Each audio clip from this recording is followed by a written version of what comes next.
From this to this. Oo, hindi ito si Erica. Saka papanood ko sa kanya, nahawa ko tulo.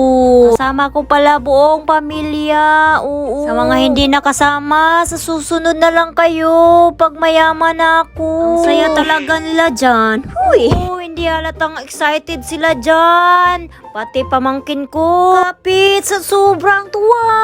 Mag-hi ka nga dyan sa vlog natin. Ang linaw talaga ng tubig. Sarap ng maligo.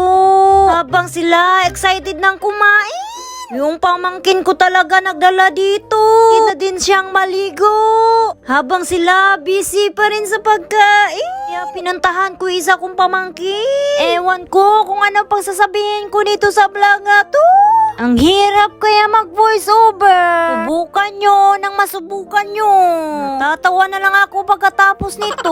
Hindi ko alam. Basta susundin ko yung voice over ni Erica. Mahirap pero masaya. Ewan ko na lang kung anong resulta nito pagkatapos. Basta bili kong sudan ninyo. Kain lang kayo ng kain. Basta huwag nyo kalimutan magginhawa. Kayo na lang ang titingin kung anong mga handa namin. Oo, bigla na lang akong nagbibisaya. Hindi ko na alam magtagalog. Nga pala, may gwapo kaming kasama dito. Sa sobrang sarap ng kinain niya, napapae na lang talaga siya. Sana kayong lahat dyan nabusog. Yung isa kong pamangkin, hindi na talaga nakapag-intay. Ay, dalawa pala sila. Sa puntong dyan, pinahawak ko na yung camera kasi lalangay na ako. Ewan ko na lang dyan kung hindi pa ako lilitaw niya. Sana okay lang kayo lahat dyan. Kauno lang tamo sa mga pating diyan.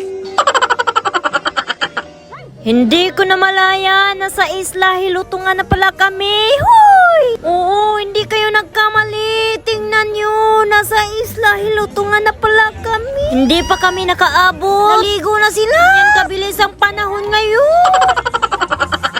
Sarap na sarap talaga sila sa tubig. Ewan ko na lang kung hindi kayo mapapasabi ng huwag muna tayo umuwi.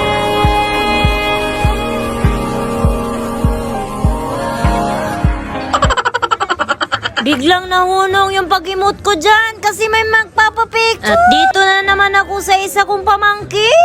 Kinumbinsi ko siyang maligo pero ayaw niya talaga. Kaya mapapahay ka na lang. Kaya bigla tuloy akong nalungkot. Kaya kumain na lang ng pakwan. Ang saya talaga nila ni Ate Natnat. Kaya napapatalang sila sa sobrang saya. Kaya napaisip na naman ako na kukunin ko yung isa kong pamangkin na lalaki. At ito na nga. Halata namang napapasaya ko siya.